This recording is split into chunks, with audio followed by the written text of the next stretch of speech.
Merci aussi, je sais que vous en aviez beaucoup à dire, puis vous êtes tenus au minimum pour qu'on puisse vraiment avoir la discussion, puis il nous reste un bon 25-30 minutes. C'est sûr que moi-même, j'ai déjà noté 7 questions, mais je ne sais pas s'il y en a qui voudraient commencer, sinon je peux y aller de mes premières questions. Ça peut être soit des questions, soit des partages aussi. Je pense que c'est bon de...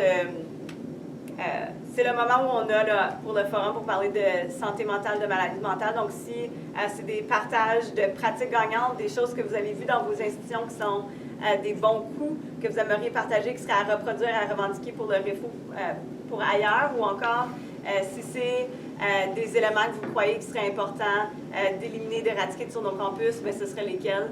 Puis on peut partir la discussion comme ça aussi.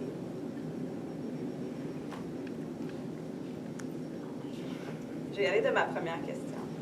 Ah, il y avait quelqu'un Ah, je n'ai pas vu. à ta couleur. Oui, vas-y. Mais c'était un peu pour entendre que tu as mis sur pied un espace sécuritaire, on l'a dit dans l'introduction, mais est-ce que tu peux parler un petit peu de ça, puis qu'est-ce qui t'a poussé à vouloir faire ça, puis un peu c'est quoi le modèle qui a été développé pour ça? Modèle. En fait, avant d'être impliquée au sein de la vie étudiante, j'étais juste une étudiante qui venait d'arriver à la cité, qui avait été brimée dans ses droits dans une université, et puis qui a juste changé de cursus. Et puis, donc, j'arrive là, puis je vois qu'il n'y a pas les ressources nécessaires pour un minimum. Puis là, même quand j'ai demandé de parler à du monde, on m'envoie directement au counseling. Moi, non, c'est pas de ça que j'ai besoin. J'ai besoin de partager avec du monde qui ont la même réalité que moi, etc. Et puis, quand j'ai vu qu'il n'y avait rien, et puis moi, j'étais représentante de ma classe et j'ai été approchée pour faire partie de l'association étudiante. Et puis, donc, je me suis dit que je vais tout faire pour créer un espace sécuritaire lors de mon mandat.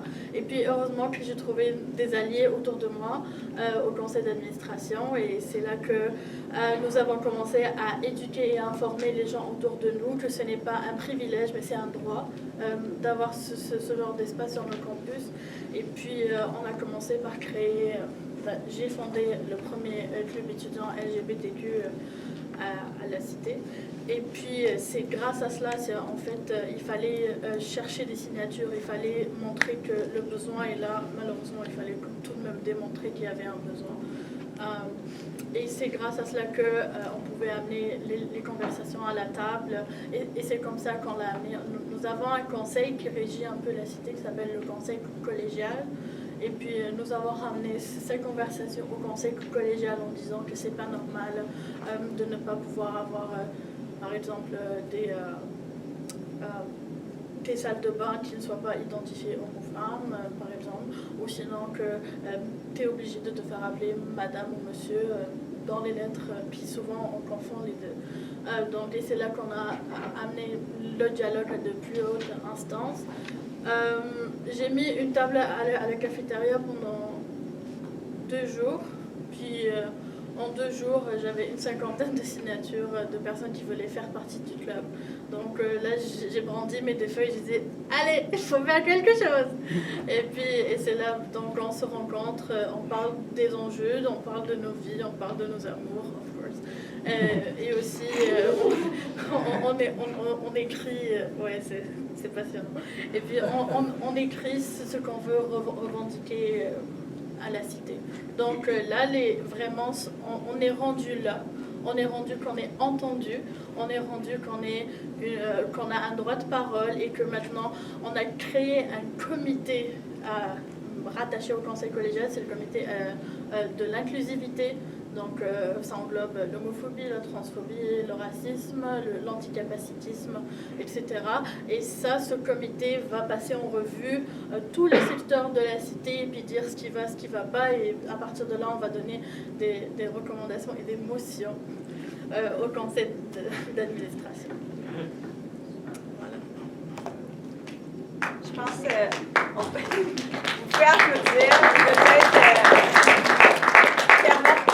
applaudissement, ce sera à la fin vraiment pour qu'on puisse parler aussi. Mais je pense, Néry, c'était intéressant quand tu définissais la question de la maladie mentale puis de la santé mentale. Puis même, je pense qu'il y a beaucoup de comparaisons qu'on peut faire par rapport à la santé physique, dans notre façon de concevoir la santé mentale, les troubles de santé mentale. Je pense que même dans la définition de l'Organisation mondiale de la santé, c'est pas une absence de maladie. La santé, c'est par rapport au bien-être, comme Francesco avait mentionné.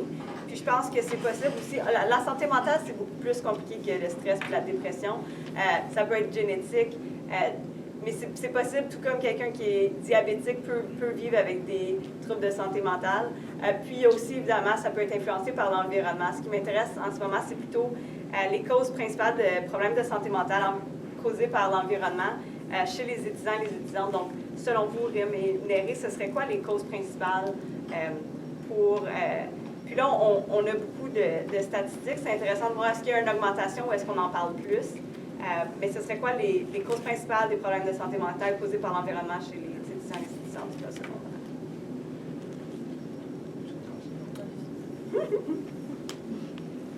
D'abord, j'accroche un petit peu sur le mot génétique, là, parce que depuis peut-être, je ne sais pas trop combien d'années, mais peut-être 10, 15, 20 ans max, là, on a tendance à trouver des gènes pour tout ce qu'on a. Et alors, si tu es schizophrène, moi je pourrais être des gens, c'est parce qu'il y a un gène en toi. Là, okay? S'il y a un gène en toi, on a un médicament pour toi. Et alors, on a un diagnostic pour toi aussi avant le médicament. Et alors, on va trouver des gènes pour tout le monde, pour toutes sortes d'affaires. Mais moi, je ne pense pas que ça soit vrai, cette affaire-là.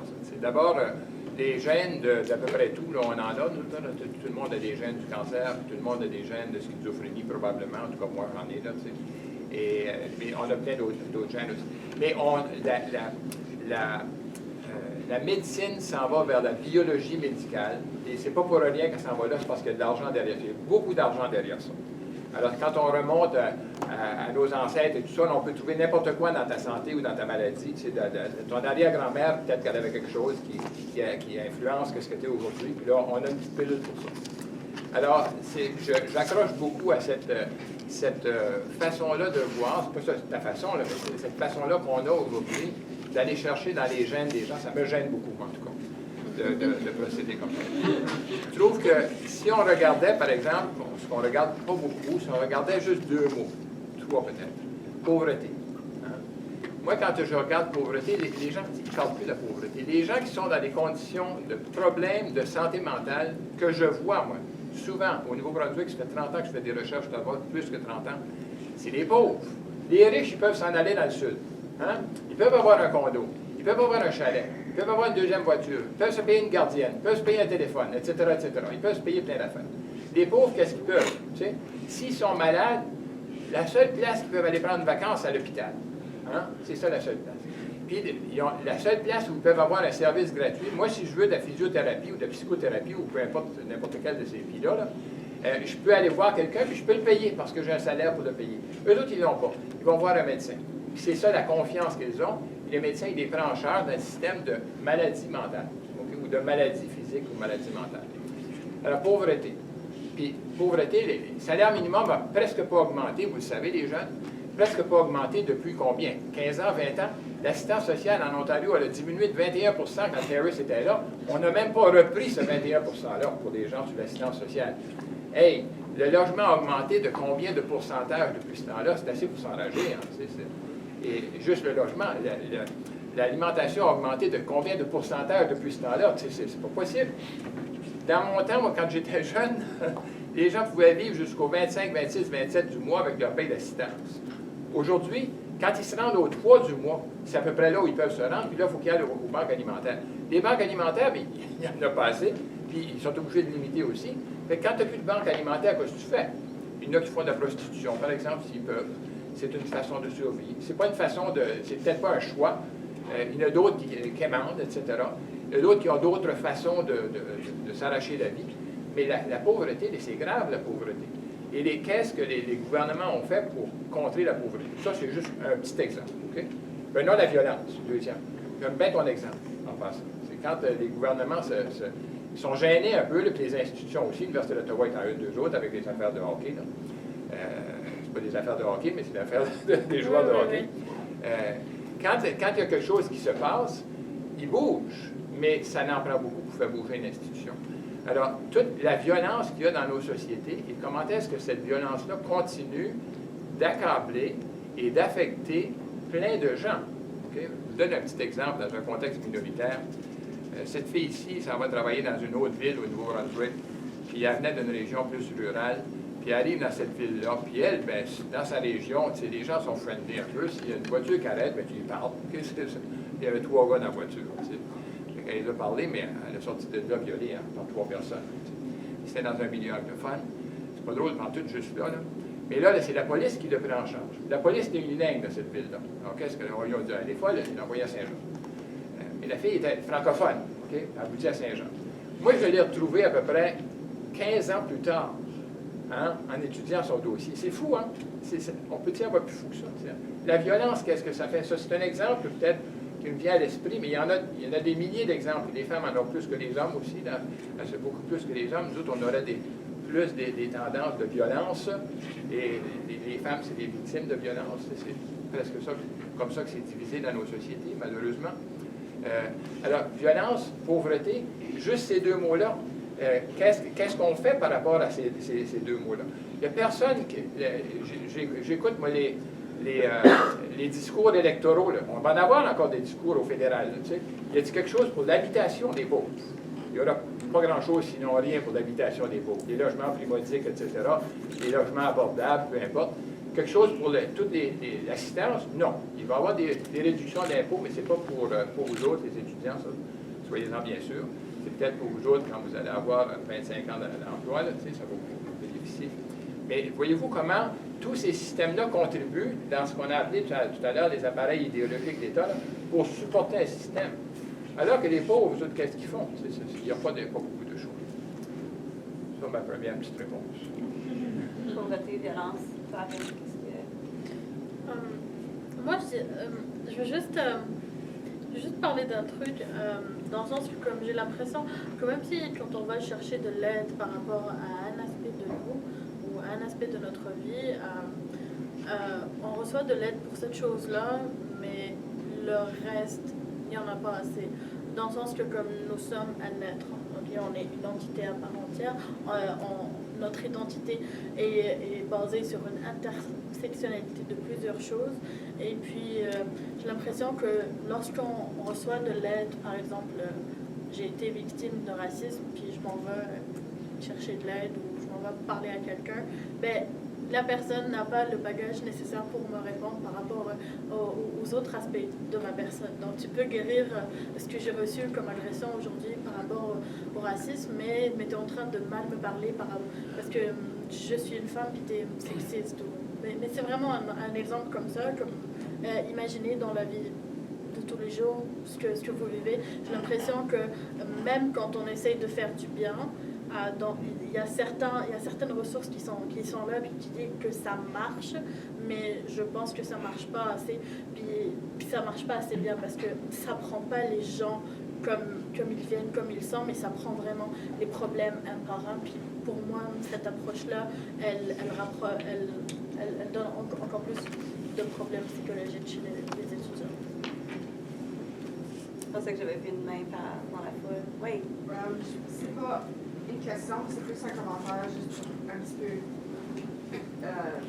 comme clarifier certaines choses. Comme, oui, on comprend, puis je crois qu'on peut tous être d'accord que oui, il y a des manques dans le système, pas seulement le système de santé, mais juste dans la société en général, quand c'est dans la santé mentale.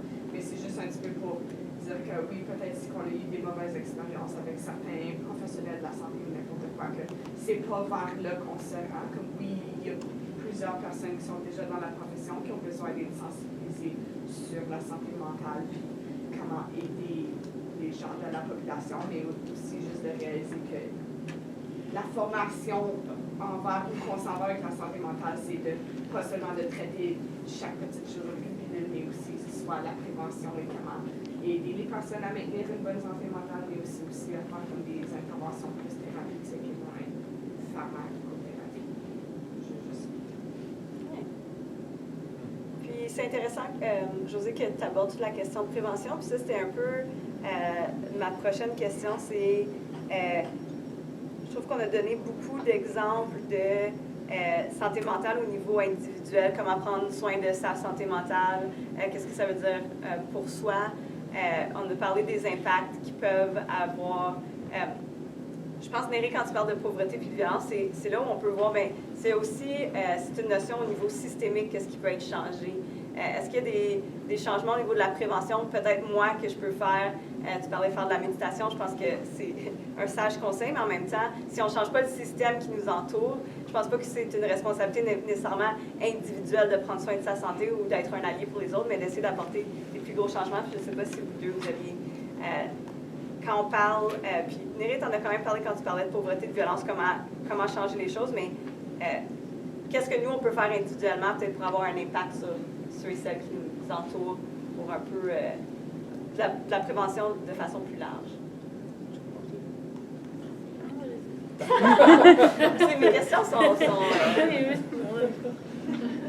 puis peut-être s'il y a des idées ici dans la foule, là, Francesco, hein? Raymond a mentionné quelque chose de tantôt qui était super important, puis c'est le fait que tu as conté ton histoire quand tu étais ici, tu te sentais coupable de ne pas pouvoir parler en anglais. Puis ça, c'est un super bon exemple à cause que ça s'applique aussi pour la santé mentale.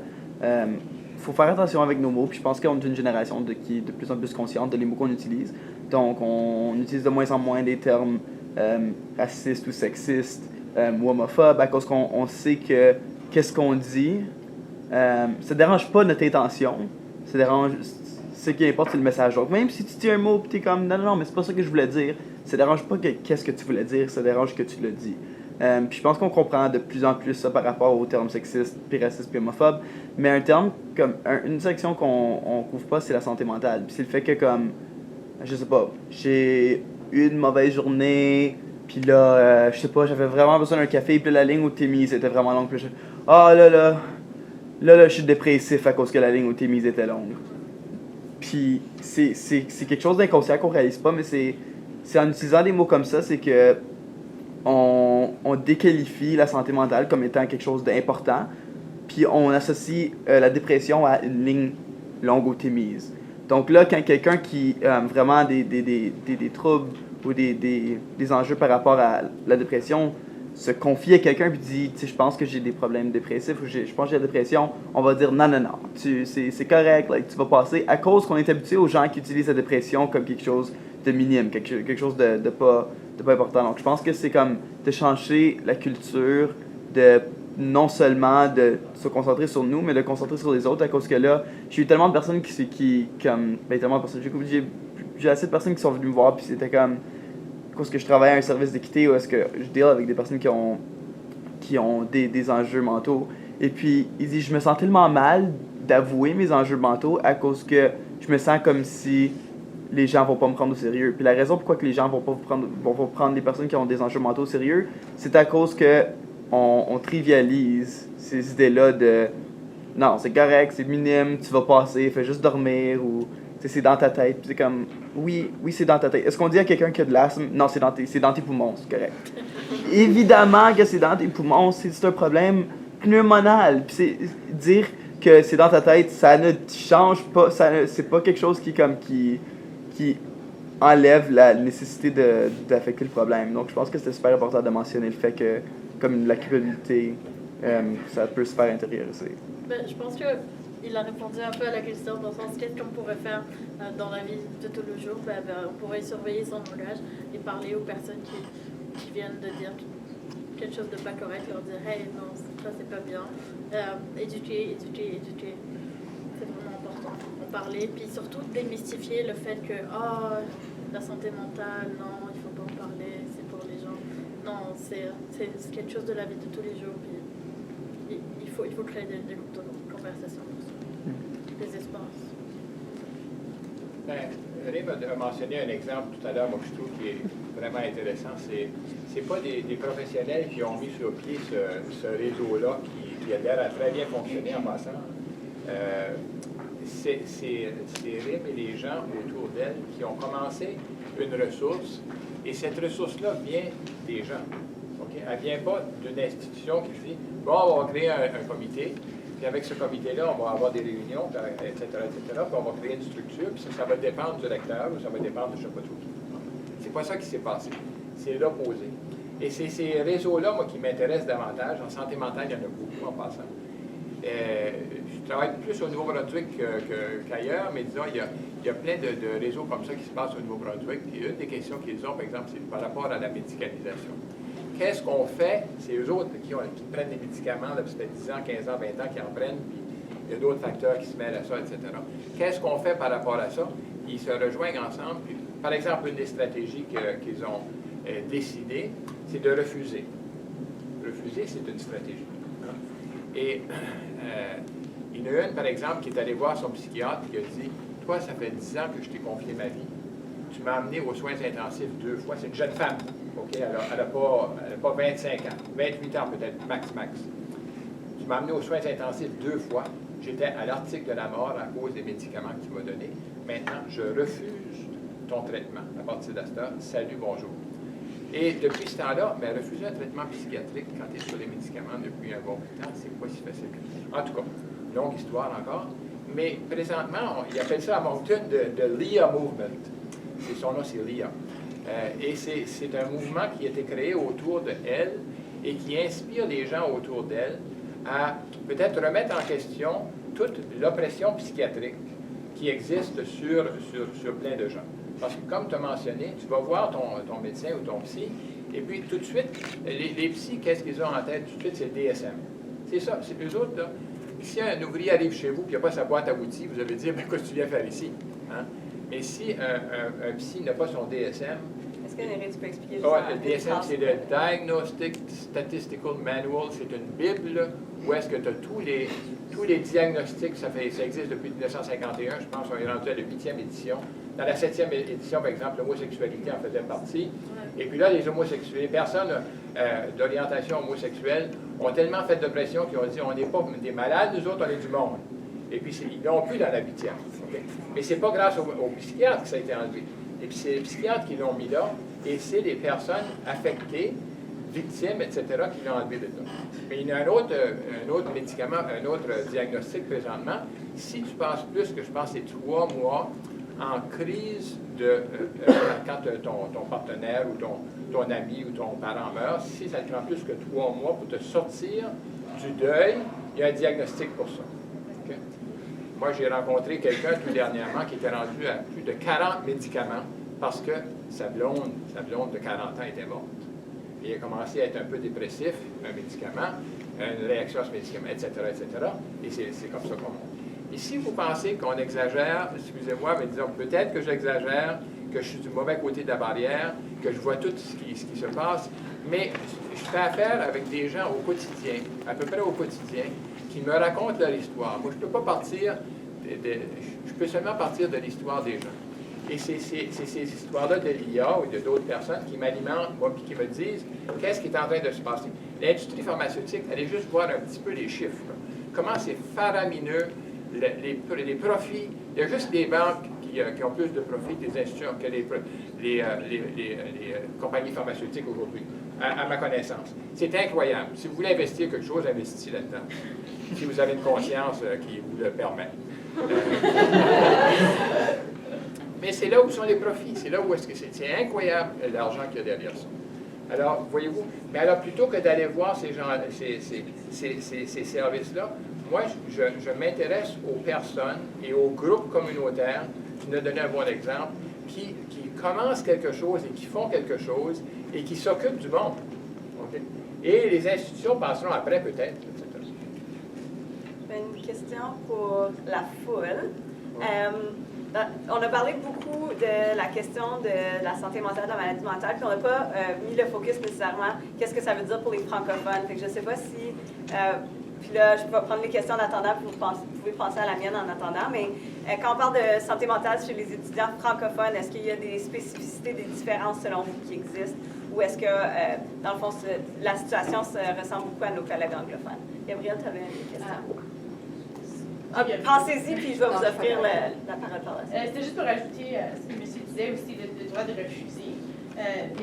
Dans mon domaine, qui est syndicaliste et enseignant, c'est l'épuisement professionnel qui ressort premier à guet pour moi. C'est quelque chose que je côtoie tous les jours, des membres qui m'appellent, etc., etc. Puis on a oublié qu'on a le droit de refuser Tu sais, on a oublié que, je ne sais pas si vous connaissez le système syndical un peu, mais déposer un grief en 1990, ça prenait pas 30 minutes à le taper puis l'envoyer. Ça prenait 2-3 semaines peut-être à bâtir le dossier. Maintenant, on met ensemble tous nos courriels puis c'est envoyé. Mais le montant de travail que ça prend dans notre tête, de concentration à faire ça en 20 à 30 minutes, comparé à le temps qu'on prenait à le faire en 2 à 3 semaines avant, ça a un impact sur notre santé physique et sur notre santé mentale aussi. Mais on a le droit de dire, wow, on attend, on prend le temps qu'il faut pour le faire. Dans mon bureau, on est 5 qui travaillons dans le bureau où je travaille. Puis nous autres, maintenant, on a des pauses ping-pong le matin. On vient de commencer d'installer du ping-pong sur notre table à dîner. Parce qu'on ne prenait pas nos pauses. Je pense que les syndicalistes sont les pires. Notre job, c'est de revendiquer les pauses puis les conditions de travail. Puis c'est nous autres qui avons les pires conditions de travail, je pense. Puis ça, c'est ce qu'on fait. Puis aux 2 semaines, on a quelqu'un qui organise une activité de 15 minutes où on rit.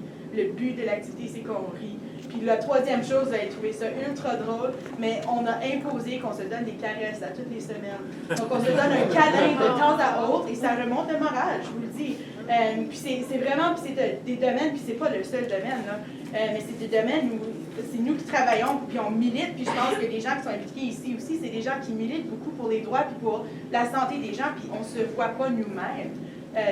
Parfois dépérir, parfois on a des bonnes stratégies aussi, mais il ne faut pas oublier là, que chaque morceau fait partie de la solution aussi. Puis, tu sais, les étudiants, là, à un moment donné, oui, c'est au niveau social, on dit ton bac ou ton diplôme, faut que tu finisses en 2 ans, ou ton bac, faut que tu finisses en 4 ans. Mais si ça te prend 8 ans à le finir parce que tu vas te sentir bien à faire du travail à temps partiel puis à te rendre, ben toi, tu vas l'avoir ton bac dans 8 ans puis ça va te donner quelque chose.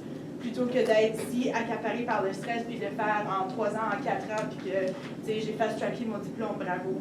Je pense que ça, c'est important, c'est très important. Prenez les cours qui vous intéressent aussi, là. Je veux dire, à un moment donné, c'est pas mon cours de grammaire nouvelle en 2e année que je me souviens, là. C'est mon cours de philosophie éthique des médias qui m'a pas donné grand-chose sur le plan professionnel, mais que j'ai beaucoup apprécié. Peut-être avant de prendre la question d'Alain, s'il y avait 2-3 personnes qui voulaient parler de la spécificité de la santé mentale chez les étudiants francophones, si selon vous, il y a une différence ou...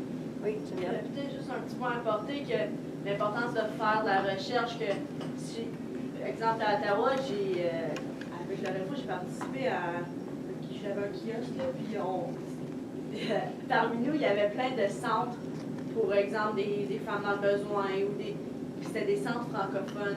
Fait que quelqu'un qui se sent pas bien, mais fait de la recherche, puis il va trouver qu'il n'aura pas besoin d'aller se sentir un petit peu moins bien encore à parler avec quelqu'un qui n'est pas dans la même situation. Puis il va pouvoir aller parler à quelqu'un de francophone.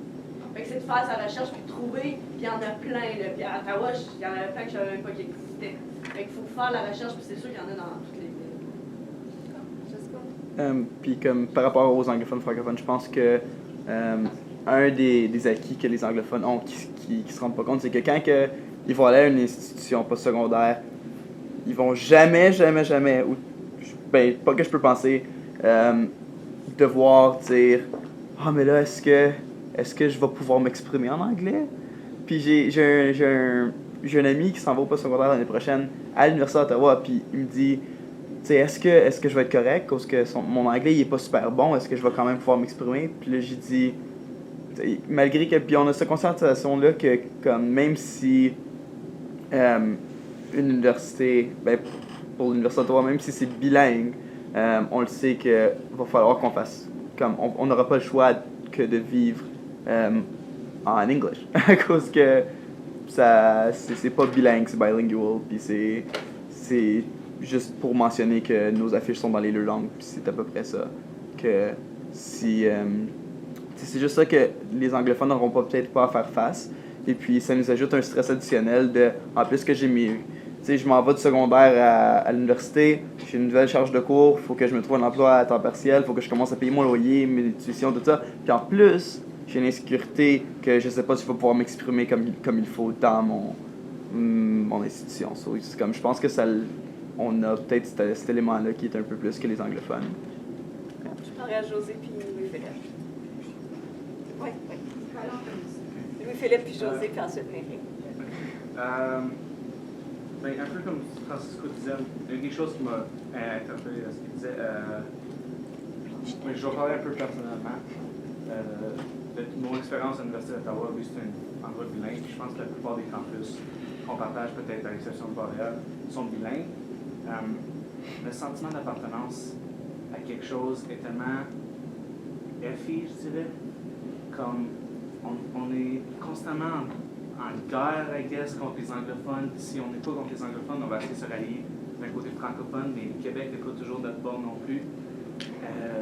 Puis c'est quelque chose qui, moi, personnellement, vient me chercher tout le temps parce que je sais jamais, comme j'ai mon drapeau, je peux m'identifier avec ça, mais j'ai l'impression qu'il nous manque quelque chose. Comme à l'université francophone.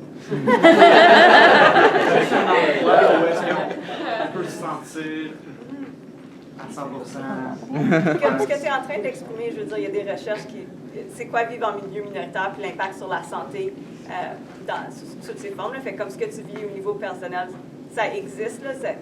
Il y a des faits qui viennent l'appuyer. C'est intéressant que tu le partages.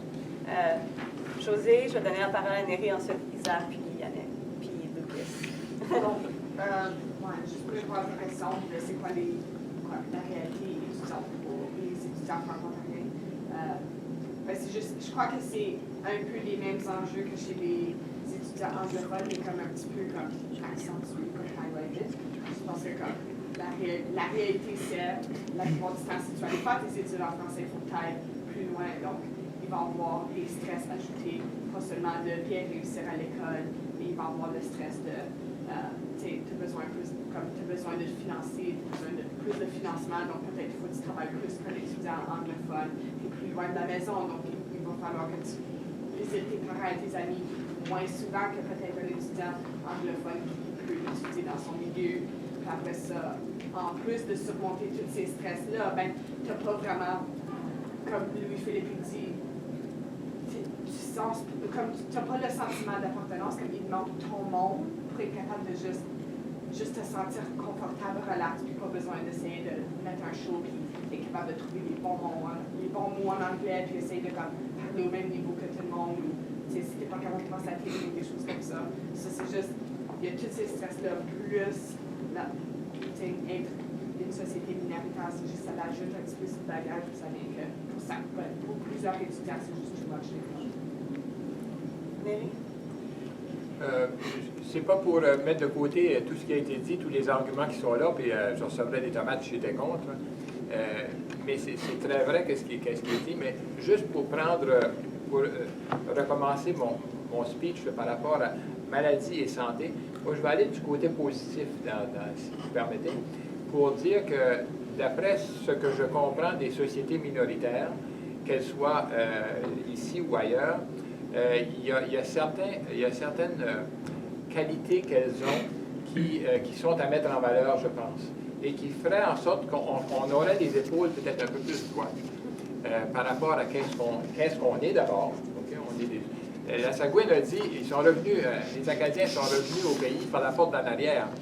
Il faut le faire, hein? Si vous connaissez un peu l'Acadie, les Anglais, ils nous ont déportés, puis après ça, les Anglais ont pris nos terres, puis ils les ont cultivées, puis tout ça, puis c'était les meilleures terres, puis nous autres, on est revenus par la porte d'en arrière. Mais il n'en restait plus de belles terres. Ça fait qu'on est obligé d'aller à la mer, puis faire des marais, etc., puis faire plein d'histoires, c'est 200 ans d'histoire. Mais ça a fait une société qui a un système de débrouillardise, ça c'est un des mots, que je pense intéressant. Et quand il y a des sujets politiques qui se passent au Canada, hein, et les premières revendications sont souvent en Acadie. Jacques Vautour en est un exemple, il est peut-être plus vieux que vous autres, là, mais les crises qu'il y a eu, par exemple, par rapport à la GRC, puis les puits qui veulent creuser, en est un autre. Le chômage en est un autre. Ce sont des populations minoritaires, des petites populations un peu isolées minoritaires, qui disent « Hey, wow, le gouvernement! » Quand c'était Mulroney qui était premier ministre du Canada, et il coupait beaucoup Mulroney. Il était bon pour ça, comme Harper. Et puis, il a voulu couper à peu près tous les systèmes de pension au Canada. Il est arrivé aux pensions de vieillesse, et puis il était sur la colline parlementaire, puis il y a une fille de Vanier, une femme de Vanier, qui l'a pogné presque au cou. Je pense qu'elle l'a grabé même.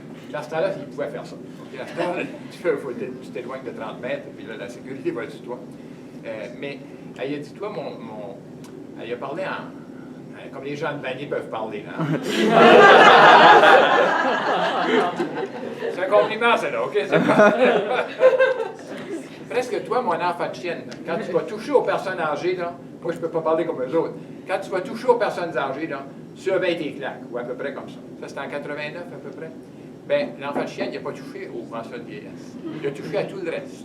Il a touché aux allocations familiales. Il a touché au logement. Il a touché au chômage. Il a touché... Ça lui a coûté cher. Il a touché à toutes ces problèmes. Mais les pensions de vieillesse n'ont pas été touchées. Grâce à cette femme-là de Vanier, l'histoire nous le dira, j'espère, il nous le dit déjà. Alors, voyez-vous comment cette force-là qui existe dans les minorités, il faut la mettre en valeur. Bien, vous êtes ici aujourd'hui, c'en est un bon exemple aussi. Puis le dernier, on en a parlé un peu tout à l'heure, c'est le refus. Refuser, on a le droit de refuser, on est en démocratie. Puis même s'il y a des lois qui sont injustes ou qui sont contre les minorités ou contre les gens, ça veut dire qu'il faut obéir aux lois? Moi, je ne suis pas tout à fait sûr. Je suis presque sûr que non. Alors, je pense que le refus est une situation qui est acceptable et qui est louable et que certaines choses. Puis un dernier élément, puis là, je fais affaire surtout au mouvement des femmes, quand elles ont décidé de marcher, les femmes, qu'est-ce que ça a donné? La marche des femmes, les deux marches des femmes, la première au niveau canadien puis la deuxième au niveau international, qu'est-ce que ça a donné? On peut penser aussi à la marche comme un outil de conscientisation puis une force de pression. Juste marcher. En tout cas. Je sais qu'il y avait des mains levées pour la question que j'avais posée. Est-ce qu'il y avait des questions que vous vouliez poser? Il me reste à peu près 6 minutes. Fait que c'est vous que j'aimerais entendre. OK, oui, Yannick? Non, j'ai juste un petit bref feedback par rapport à ce que j'ai entendu de votre part. Et puis je trouve vraiment excellent, monsieur professeur Aman et puis vraiment. Ça me réchauffait le cœur. Voilà. C'est tout. Juste. Ah, ben merci beaucoup. Chez Lucas, tu avais levé ta main. Ouais, moi, je voulais juste mentionner le fait qu'il y a beaucoup de personnes qui parlent de comment ils rentrent sur un campus puis ils se sentent mal parce que leur anglais n'est peut-être pas aussi adéquat que plusieurs personnes, mais selon mon expérience, c'était l'inverse total. Moi, c'était mon français qui n'était pas adéquat, puis je sais pas, moi, je crois que ça a vraiment pesé sur moi un peu quand je rentrais à l'université aussi, puis ça serait un peu absurde de dire que ça n'arrive pas à plusieurs personnes parce que je crois vraiment pas que je suis seul là-dedans. De plus, pour les étudiants franco-ontariens qui rentrent à des universités bilingues, je crois qu'on entre déjà sur un mauvais pas parce que dans plusieurs cas, on nous a vendu une éducation en français, puis ben, la majorité des personnes ici savent que c'est pas le cas. Donc, on rentre déjà dans comme un monde un peu déceptif, puis on rentre là-dedans en s'attendant vraiment à une chose, puis on reçoit l'inverse, puis le drapeau vient tomber quand je fais ça. Donc, je vais arrêter de parler maintenant. Ouais, c'est essentiellement ça que je veux dire. Isa, est-ce que tu voulais ajouter quelque chose? Ah oui, c'était pour répondre à ta question, mais si jamais il y a d'autres questions. Je sais qu'Alain avait une question. C'est plus un commentaire qui, par rapport à la question d'être francophone en milieu minoritaire, je sais pas si ça affecte la santé mentale. Moi, en tout cas, je suis allé faire ma maîtrise au Québec, puis je suis revenu en Ontario, je viens de Sudbury, mais de revenir en milieu minoritaire a été difficile. Ça a été comme un contre-choc culturel que comme déménager au Québec a été chiant pour plein de raisons, là, mais apaisant dans le sens que j'avais pu me poser la question quotidienne si j'existais ou si je devais me battre pour avoir quelque chose de normal. Je pouvais être dans un espace public et juste être sans me poser des questions. C'était comme un allègement de ma responsabilité. Puis j'ai beaucoup aimé ton commentaire quand tu as dit qu'il faut se déculpabiliser comme si c'était à nous la responsabilité toujours d'être bon en anglais, puis de s'adapter. Puis on nous dit, les étudiants francophones, vous devez avoir un français impeccable, mais un anglais impeccable aussi. Puis la responsabilité est toujours sur nous. Puis moi, j'ai l'impression que ça n'a pas mené, je ne pense pas, à un problème de santé mentale dans mon cas, mais à une rage intérieure vraiment solide. Ça me fait chier d'être minoritaire tout le temps. Puis ça, je ne sais pas comment l'exprimer autrement, mais c'est pour ça, pour moi, c'est important de créer des espaces où j'ai pu me poser cette question-là. Puis, Ourim, quand tu parles de ton comité LGBTQ, de juste plus devoir se poser des questions plates, de devoir se justifier, d'exister finalement. C'est juste un commentaire. J'offrirais peut-être la chance à nos invités de nous dire une ou deux phrases de conclusion, puis là, je terminerai avec une réflexion. Mais j'aime ça qu'on peut conclure, puis vraiment donner la chance à nos invités peut-être des choses qui nous viennent en tête qu'on n'a pas eu la chance de dire. Si vous n'en avez pas, je veux dire, c'est correct.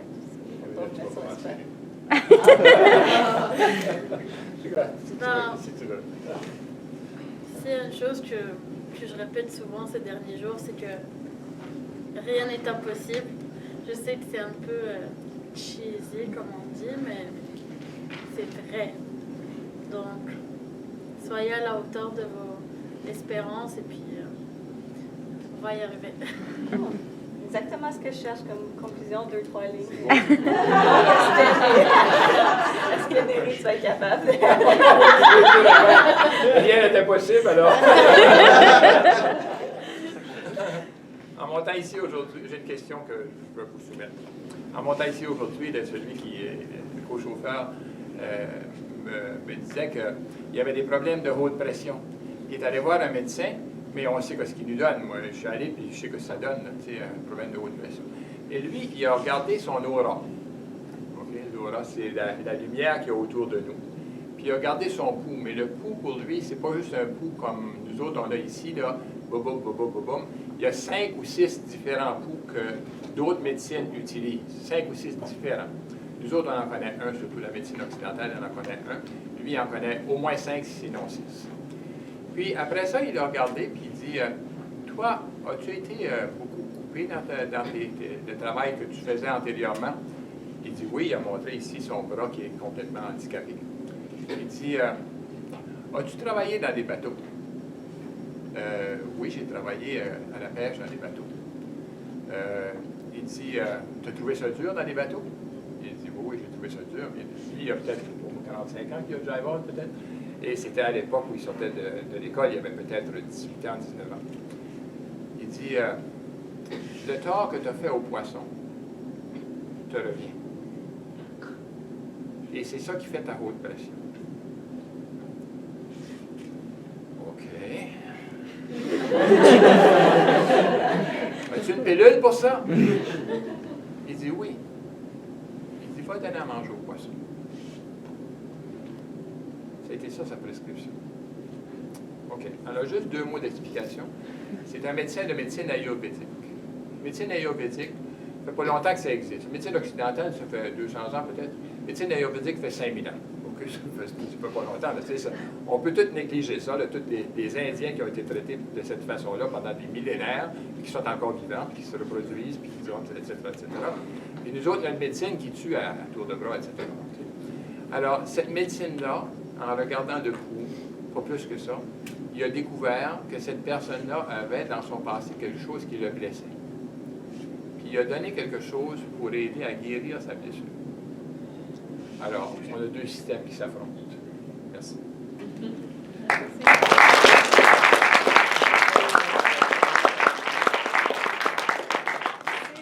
Permettez peut-être un mot de conclusion, puis on va passer aux tables rondes pour encore vous donner plus la chance de discuter. Mais comme on le sait, le gouvernement ontarien a mis sur place beaucoup de mesures par rapport à la prévention, par rapport plutôt à aider les étudiants au niveau de la maladie mentale, les troubles de santé mentale. Puis je pense qu'il faut reconnaître qu'il y a vraiment une volonté d'aller dans la bonne direction. Puis plusieurs médias avaient appelé le REFO, puis je prenais les entrevues, puis là, ils me demandaient toujours « qu'est-ce que tu en penses? » Puis évidemment, je pense que c'est bon. Il y a quelques initiatives qui sont parées pour les étudiants. Je pense que c'est important qu'on aide les étudiants qui sont aux prises avec des problèmes de santé mentale, mais je leur disais toujours « mais qu'est-ce qu'on va faire par rapport aux causes? » Est-ce qu'on va réduire les frais de scolarité? Parce que moi, je peux te dire, si je n'étais pas obligée de travailler autant, puis si je n'avais pas besoin d'être stressée par rapport à mes notes, puis à travailler jusqu'à 3 heures du matin, ça aussi, ça m'aiderait. Puis il n'y a pas cette volonté-là nécessairement d'attaquer le système. C'est beaucoup plus facile de traiter que de prévenir. Puis je pense qu'il faut reconnaître le travail que beaucoup font au niveau du traitement, mais il faut se poser des questions sérieuses par rapport à la prévention, puis par rapport à comment est-ce qu'on peut réimaginer, puis être créatif, puis penser à une société où on ne se poserait même pas ces questions qu'on vient de se poser aujourd'hui. Donc, c'est la réflexion avec laquelle je voulais vous laisser. Merci d'avoir écouté. Merci beaucoup à mes invités d'avoir partagé.